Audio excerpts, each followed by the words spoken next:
Hello guys, good evening. আজকে আমি আমার মেয়ের জন্য সন্ধেবেলায় আর কি এই ওটসটা তৈরি করেছি। যদিও এর আগে তো আমরা ওটস কিনেই খাওয়াতাম, তার এখন হচ্ছে এটা ঘরেই তৈরি করেছি, কারণ এখন তার কিনে খাওয়ানোর কিছু নেই। তো সেই জন্য আর কি এটা ঘরেই তৈরি করেছি। ঘরে তৈরি কিন্তু তোমরাও করে নিতে পারো তোমাদের বেবিদের জন্য। তো এটা হচ্ছে, এখানে হচ্ছে মাখনা আছে, আর চিড়ে আছে, কাজু আছে, আমন্ড আছে, এগুলো দিয়ে আর কি তৈরি করেছি। তো প্রথমে ওই মাখনা, চিড়ে, কাজু, আমন্ড এগুলোকে আর কি তোমার কড়াইতে শুকনো খোলায় আর কি ভেজে নিয়েছি। তারপরে এগুলোকে মিক্সারে দিয়ে তোমার গ্রাইন্ড করে নিয়েছি ভালো করে নিয়ে তারপরে তোমার একটু দুধ দিয়ে তারপরে একটু খেজুর ফেজুর দিয়ে করেছি।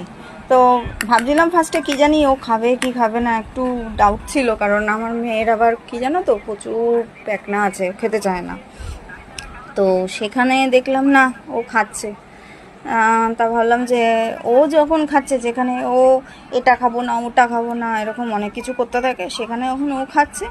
তো ম্যাক্সিমাম বেশিরভাগ বাচ্চারা এটা পছন্দ করবে। তোমরা একবার ট্রাই করে দেখতে পারো, যদি তোমাদের ভালো লাগে তাহলে এটাই তোমাদের বাচ্চাদেরকে মানে সকালে বা সন্ধেবেলাতে তোমরাও এটা খাওয়াতে কিন্তু অবশ্যই পারো। আশা করি এটা মানে ভীষণ একটা হেলদি ফুড, সবারই এটা ভালোই লাগবে। আর একটু যদি মানে এটার মধ্যে যদি একটু অন্যরকম কিছু তোমরা মানে মনে করো কিছু দেবে, তাহলে অবশ্যই তোমরা দিতে পারো। তো চলো, ওকে, টাটা, বাই।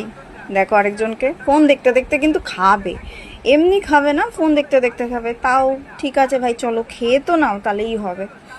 তো এখন আবার বলছে ফুচকা খাবে, তাহলে ভাবো। দোদন দিদির সাথে ফুচকা খাবে, মানে আমার পাশের বাড়ির কাকিমাটাকে বলেছে ফুচকা খাবে, উনি নিয়ে যাবে, নিয়ে গিয়ে ফুচকা খাওয়াবে। ঠিক আছে, তোমরাও তোমাদের বেবিদেরকে খাওয়াও, সন্ধেবেলায় টিফিন করো ভালো মন্দ। ওকে, টাটা।